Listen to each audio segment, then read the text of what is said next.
Hello again, everybody. Zack Attack is here with the attack line for Thursday, April 4th, 2013. Alright, let's kick things off with some sad news in the world of entertainment today. As a famous film critic, known for, of course, giving movies 2 thumbs up, with his partner Cisco and later Roper, has died at the age of 70 today. Of course, I'm referring to Roger Ebert. Died today at the Institute for Rehabilitation in his home city of Chicago. Of course, that's where he started his career as a film critic for the Chicago Sun-Times, and still was until his death.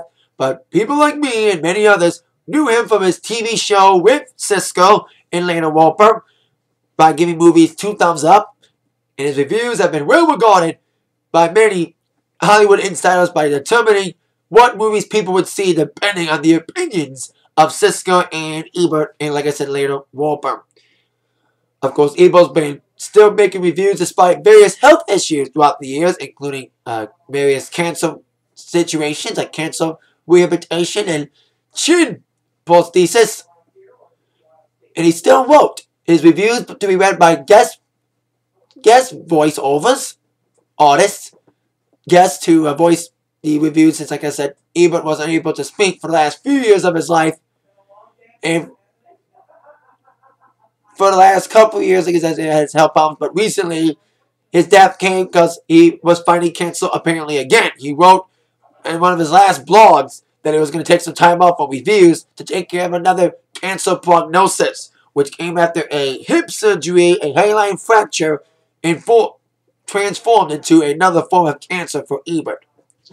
And that's where he died today in the Institute for Rehabilitation. It's a big loss in the movie world because, like I said, his opinion mattered and counted for a lot of people going to the movies. A lot of celebrities, movie stars, have sent their love and thoughts and condolences to the family.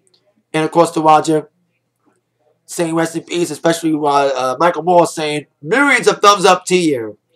And I will say that to millions of thumbs up to Roger Ebert, and thoughts and prayers and condolences to the family and friends of Roger Ebert at his very sad time. Rest in peace to you, Mr. Roger Ebert. Now, on with news on Beyonce. Now, today, not only is Beyonce celebrating a 5-year wedding anniversary with Jay-Z and Havana, she also launched a new global advertising campaign with Pepsi today. Now, Beyonce promised some announcement, and it was, of course, this announcement of this Pepsi commercial, which includes a new song, Grown Woman, from her upcoming album. Now, we have been told from Pepsi and Columbia that Grown Woman is not the first single from the album, but it will be on Beyonce's yet-to-be-released and yet-to-be-titled new album. Of course, the commercial entitled Mirrors starts Beyonce's campaign with Pepsi following the sponsorship of Beyonce's halftime performance at the Super Bowl 2 months ago. Of course, the commercial starts off with Beyonce looking at herself in a bunch of mirrors, and the mirrors looking back at her are former selves of hers, like past selves from her videos, like the Single Ladies Beyonce, the Crazy Love Beyonce, and she would dance with these mirror selves until she broke the mirrors and said, embrace the past, but live for now. That's, of course, Pepsi's catchphrase, live for now. I say that too. Yes, embrace the past, but live for the future. Live for now, Embrace the future. And I like the commercial, the song itself, Grown Woman, better than Bow Down, the song she released a few weeks ago. And I know they said it's not a single, but if it was a single, I don't think it would do well. It's an okay poppy song. A little better than any of the songs from 4. I've said it a few times on my reviews, on my attack line videos sometimes. I didn't like her last album, 4. It was more R&B based, not pop based. Hope she goes more pop radio hits on this new album. But like I said, with Bow Down being more urban-y, and this sounding more urban-y too, she may not listen to pop people. Maybe want to be more R&B urban. So there you go. Beyonce launches a new Pepsi commercial campaign with her new song, Grown Woman, in the video for the commercial, with the theme being mirrors. So there you go. Now, on with the award show news. 2 award shows will take place in Vegas this year. One will be, of course, the ACMs, taking place this Sunday. And, of course, they've added new performers. Now, I mentioned in the attack line yesterday that the ACMs did add some presenters, including Keith Urban, Cheryl Crow, Kelly Kuko, and Duck Dynasties Willie and Corey Robertson. I'll talk about Duck Dynasty's new episode in just a few seconds here. But the ACMs announced a last-minute performance. The kickoff, the opening performance, is going to be Blake Shelton teaming up with his co-host Luke Bryan, Brad Paisley on guitar, and the Pennsylvanians and Jericho to perform Blake's new single, Boys Round Here, making it the first big public performance of the song. Second single for Blake's album, based on a true story, because Blake does the song with the Pennsylvanians, which of course consists of Ashley Monroe, some girl named Evelyn Presley, and of course Miranda Lambert, Blake's wife. So that will be the opener of the award show. Should be a great opener, although I'll miss it because of a certain event called WrestleMania. I'm talking about WrestleMania, the press conference today that took place, and some updates concerning Mania and the Hall of Fame in just a few seconds as well. So there you go. ACMs add a opener performance. But another award show about to take place in Vegas this year will take place on May 19th. It'll be the Billboard Music Awards. And that will also be at the same venue as the ACMs, the MGM Grand Garden. And the Billboard Awards announced its first set of performers besides Prince, who's of course getting a Lifetime Achievement Award at the show.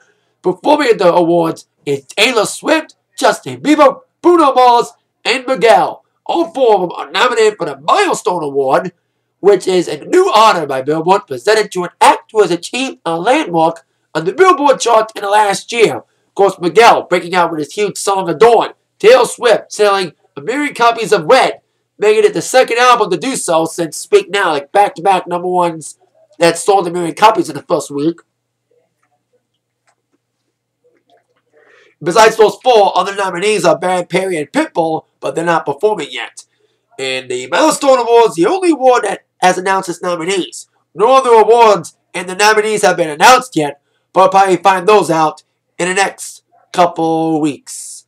So there you go. Billboard Awards announces its first set of performance, and ACM's update performance says last minute. Of course, ACMs will air this Sunday on CBS, and Billboard Awards May 19th on ABC at 8. Of course, both will be on Sundays. Now, I mentioned, of course, ACMs this Sunday will feature presenters Duck Dynasty's Corey and Willie Robertson. I'll talk about Duck Dynasty, the new episode, also new episode last night of Modern Family. Now, new Modern Family last night, the last couple Modern Families I've seen since they come back from their hiatus has been great thus far. Last week's episode was great, and last night's episode was also great about parents not knowing what the kids want. Like, the parents trying to tell the kids what the parents expect them to be, and when the parents' expectations are not met, they should just let the kids find themselves and do whatever they want.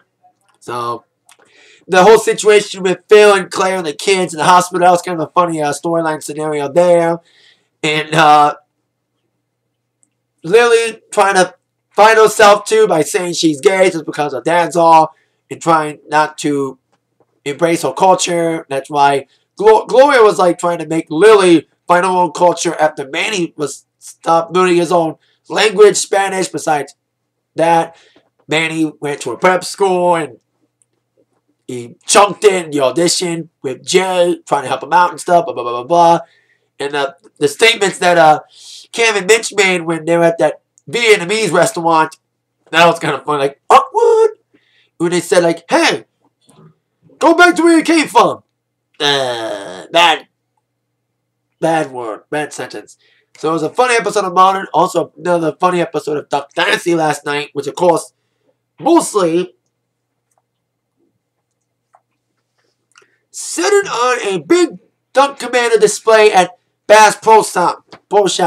Like I mentioned, Modern was more about, like I said, parents being embarrassing and family being embarrassing, but embracing them anyway. I think Modern Duck might be like that too. About the wrong photo being taken in the Duck Dynasty display, and also Miss K going bowling with her grandchildren, John Luke, and of course, I always forget Willie's daughter's name. So anyway, that was a kind of awkward situation. How colorful balls. Miss K, gotta love her, and Phil too. Anyway, both great episodes of Modern and Duck last night. Can't wait to see the new episodes next week, next Wednesday. So there you go. Now, I'm with some Michigan sports news. Bad day to be a sad day for Lions fans today, if there are any left that aren't bandwagon fans like me. Jason Hanson, the kicker, has retired after 21 years on the team. Now, he has had a successful career as one of the most consistent kickers in the NFL, and the closest thing to consistent in the Lions. So, Jason blames retirement on a nagging heel injury he suffered last season. He tried to fight through the injury, but unfortunately, the injury was too severe for him to survive an entire season. So, like I said, despite me bitching about the Lions a lot, and me being a Bears fan, as I've mentioned on many of my reports, gotta have a little spot for the Lions. And I mean a little spot, because they suck sometimes. So, there you go. A sad day for them with Jason Hanson retiring. But a good day for U of M fans. Now, U of M, I don't watch basketball or any college basketball that often. I watch football a lot. Doesn't matter who's on it. I only watch college basketball, pro basketball, or hockey when our team is in the playoffs. Well, that's the exception with U of M. Of course, making the Final Four this Saturday after a shocking win over Kansas and beating Florida on Sunday. Speaking of that game against Kansas, that big overtime thriller that I thought Michigan was done. Michigan was saved by Trey Burke making that last-second 3-pointer, 30-footer to sink the victory, well, at least take it to overtime to lead to the victory against Kansas. Well, that shot has kind of helped Trey Burke be named by the Associated Press the College Basketball Player of the Year, and well-deserved, because he kind of helped Michigan make the comeback victory in a shocking win over number 1 seeded Kansas in the NCAA tournament. So there you go. Lions lose Jason Hanson, and U of M celebrate the Final Four weekend with Trey Burke getting named the Associated Press College Player of the Year. He's also up for the Heisman, so good luck with him on that. Now, before I get to my TNA Impact Wrestling preview for tonight, on with WWE WrestleMania and Hall of Fame news. Now,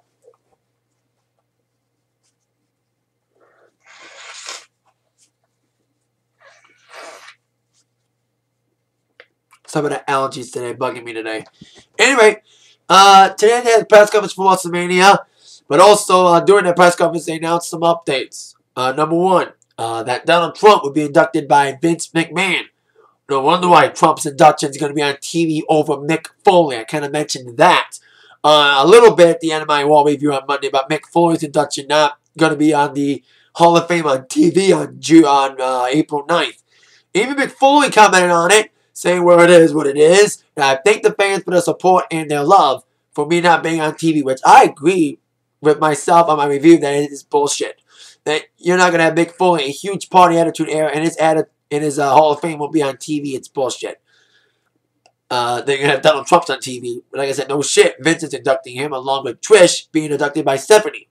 Now, besides that update, they also announced today during the press conference, several celebrities will be taking part, including Charlie Sheen and Snooki, and Mike Tyson again. And Diddy's performing, but it's not the only performance. Now, people just performing just to perform at Mania, like people like Diddy, is stupid. But people who perform theme songs for people to perform on the big stage of Mania, I'll accept that. We've seen Motorhead perform for Triple H, and POD perform for Rey Mysterio, and now Living Colour has been confirmed to perform Cult of Personality for CM Punk this Sunday at Mania. Now that's going to be cool. It's going to be cool to see that. To see Living Colour perform Cult of Personality for Punk. Now they said that they'll be performing the song for Punk to and from the ring. So there could be an omen that Punk could really well indeed, yes, be the 1 in 20-1. Now, Mania's hype's been lack thereof, weird hype. The build-up's been bad and weak to me and many others, but now it's getting close. I'm getting very excited about Mania. Looking forward to Taker and Punk, specifically Fuck Cena Walk 2. Said it out loud, Fuck Cena Walk 2. Can't believe they're doing it again. Looking forward to Taker Punk. So there you go, Hall of Fame update for WWE with Trump being inducted by Vince. And CM Punk's theme song to be performed live at Mania by Living Colour this Sunday. Can't wait to see that. Now, I'm with my TNA Impact Wrestling preview for tonight. Of course, still in Jonesboro. Of course, it's taped tonight, not live. heading towards next week's live in Corpus Christi with the TNA title on the line and the tag titles on the line. Contract signing tonight. I'll get to that in a moment with my top 6. Yes, top 6 questions that must be answered tonight. Usually it's top 5. So the first time I had a number more than 5. Usually I have like 4 questions, but now it's 6 questions tonight for TNA to be answered tonight. Starting with question number 6. What will go down tonight in Gut Check? Yes, Gut Check is back when 2 men will compete for the opportunity to face the judges next week to get the contract or not. The competitors this week are Adam Pearce and Magno. Of course, they were on last week to promote the fight for this week. We'll see who wins and who loses and who will get the opportunity to face the judges for a TNA contract next week. So there you go. Contract's been a iffy thing, but hey, launched Christian York and also launched Wes Briscoe, good or bad, in Ace and Eights. Question number 5. We'll go down in a triple threat X Division qualifier tonight. Of course, it'll be for the qualifier for the TNA X Division title shot. It'll be Mason Andrews, Sanjay Dutt, who came back a few weeks ago and got pinned in a match. And the returning Petey Williams. Now, I commented a lot last week on my tagline on Monday that Petey Williams is back full time. I'm so happy Petey Williams is back in TNA. He's a great wrestler and a great personality. I like this character. And of course, in my mind, he has one of the most killer moves in wrestling, the Canadian Destroyer. Of course, I mentioned on my Impact review last week and on the Atakline on Monday that Petey Williams was fighting in my home state here in Michigan for a local indie organization named Clash. He wrestled his last match for them on Saturday, so he can move on to TNA full time. So can't wait to see Petey back and see how he does in his qualifier tonight. Hope he gets in, and hopefully, who knows, we will see Petey One make another one for the TNA X Division title, and hopefully get the one title this time. Now, question number 4. What will go down in a Knockouts tag match tonight? Yes, Terrence Terrell will make her in-ring debut tonight. Now, I thought it was going to be her in-ring debut last week after she called out during Open Fight Night Gail Kim. But not before Gail brought Taryn in the ring to double team on Taryn until the help from Velvet Sky. I thought it would lead to a tag match last week, but it's going to be this week. Velvet and Taryn making a TNA in-ring debut will take on Tara and Gail Kim. Now, correct me if I'm wrong, did Taryn Terrell and Tiffany ever wrestle in ECW when it was the WWE branded? I don't know if Tiffany ever wrestled in ECW, WWE. Of course, Tiffany is Taryn Terrell. So we'll see how she does tonight as a wrestler, not a referee. Now, speaking of that, that leads to question, well, actually, before I get to that, question number 4, we'll go down to contract signing tonight. Now, yes, I mentioned that there'll be a contract signing tonight for the title match next week, tag title match, again, between Austin Aries and Bobby Roode, defending the titles against Chavo Guerrero and Hernandez. Of course, those two got the opportunity to wrestle again for the tag titles after defeating Bad Influence last week. After Bad Influence called Chavo and Hernandez a title opportunity by interfering in their title match 2 weeks ago. Maybe that's on a contract that they're going to sign tonight. That there should be no outside interference. That caused, like I said, Chavo Hernandez got screwed by Bad Influence 2 weeks ago. Lost the match last week for number 1 contendership. Chavo Hernandez won. Now they get a title match next week. So we'll see what happens during that contract signing. I expect some sort of physical altercation between both teams. Like I said, I mentioned Terrence Terrell being a wrestler, not a referee. She, of course, got fired for that by Brooke, which leads to what happened during that firing. Question number 3.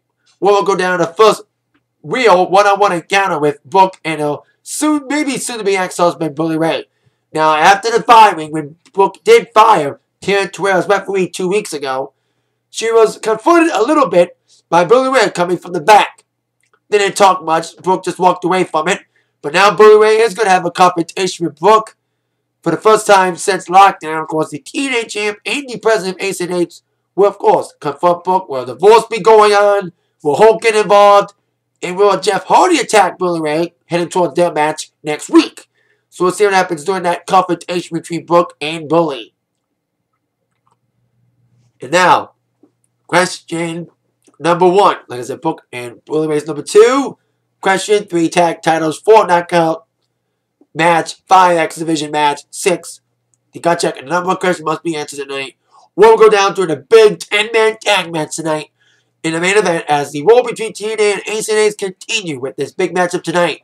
It'll be TNA consisting of Kurt Angle, Samoa Joe, Magnus, Eric Young, and Joseph Park teaming up against Devon, Wes Briscoe, Doc, Garrett Bischoff, and Knox, or as TNA likes to call him now, Knox.